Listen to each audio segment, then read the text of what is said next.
अरे बहू रानी तो सारा सारा दिन कमरे में बंद रहती है, कोई काम भी नहीं। मैं तो बोर हो जाती हूँ, क्या करूँ। तभी मीना की सहेली रीना उससे मिलने आती है।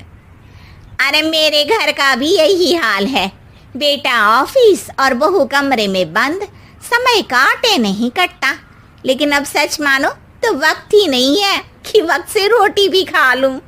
अरे बहन, मुझे भी बता दे कौन सा जादू चलाया है, मैं भी अब जिंदगी के बचे कुचे दिन आराम से काट लूं। दीवारें देख देख कर तो बोर हो गई हूं मैं। रीना मीना को एक स्मार्टफोन देती है। ये ले, ये है वो छड़ी जो जादू करती है। इसमें मैंने तेरा फेसबुक अकाउंट भी बनाया है, एंजल प्रिया के नाम से। बस अब यहाँ दोस्त बना और सबसे बातें कर। सास को पहले तो उतना समझ नहीं आता है, लेकिन धीरे धीरे वो उसकी आदत डाल लेती है। माँ जी जल्दी से खाना खा लीजिए, मुझे थोड़ा काम है। अरे तू जा, मैं खा लूंगी, अभी वक्त नहीं है।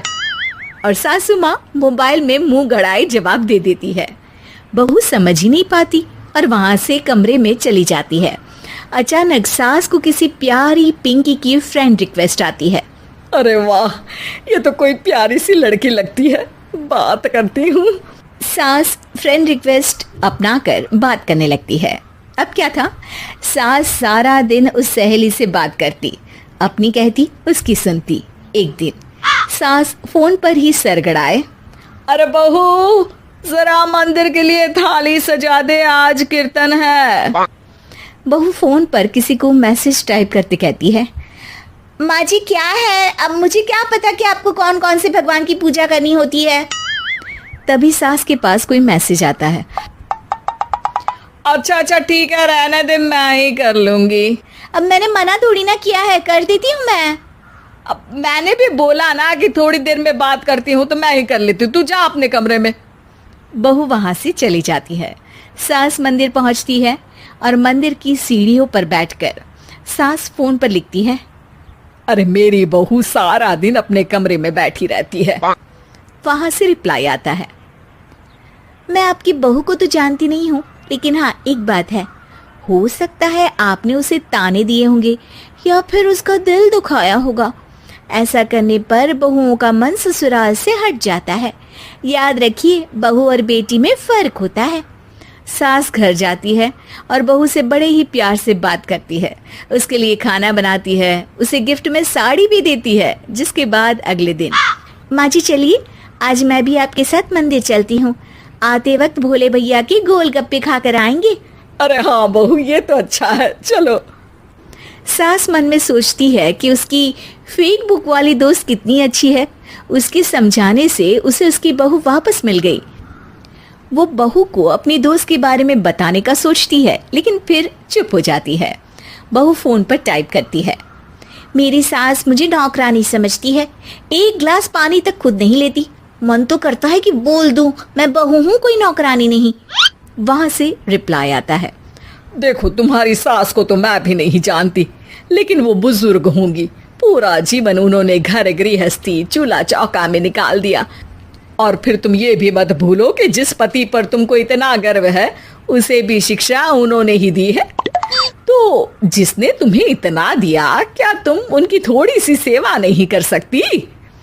बहू भी अगले दिन से सास का सारा काम करती, उनके पैर दबाती, उनका ख्याल रखती, उनके साथ घूमने जाती। एक दिन सास, बहू ये लो मेरा हीरे का हार, पहले तो सोचा था कि अपनी बेटी को दूंगी, लेकिन आज जब मेरे हाथ पैर में दर्द था तो तुम मेरा साथ दे रही थी। समय पर खाना पानी देकर तुमने ही मेरा बुढ़ापे में साथ दिया। उसके हिस्से का बहुत कुछ मैं उसे दे चुकी हूँ, लेकिन ये अब तेरा।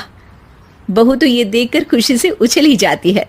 वो सास को गले लगाकर कहती है, माँ जी आप सच में बहुत अच्छी है, भला हो उस एंजल प्रिया का जिसने मुझे आपसे वापस मिलवा दिया, वरना मैं तो हमेशा आपको गलत ही समझती। मैं तो सोचती थी काश वो एंजल प्रिया मेरी सास होती।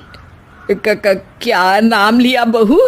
एंजल प्रिया तेरी फेसबुक फ्रेंड है? हाँ माँ जी, वो बहुत अच्छी है। उन्होंने ही मुझे बताया कि सास की कीमत क्या होती है। अरे बहू, कहीं तू प्यारी पिंकी तो नहीं? जी माँ जी, मैं ही हूँ प्यारी पिंकी। क्यों? सास बहू को गले लगाकर कहती है। मैं भी यही सोचती थी कि काश प्यारी पिंकी मेरी बहू होती। शुक्रिया बहू।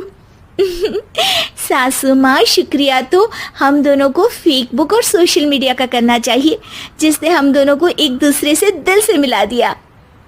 अब तक दोनों को समझ आ गया था कि जो खुशी वो बाहर ढूंढ रहे थे, सच में तो वो उनके घर में ही थी।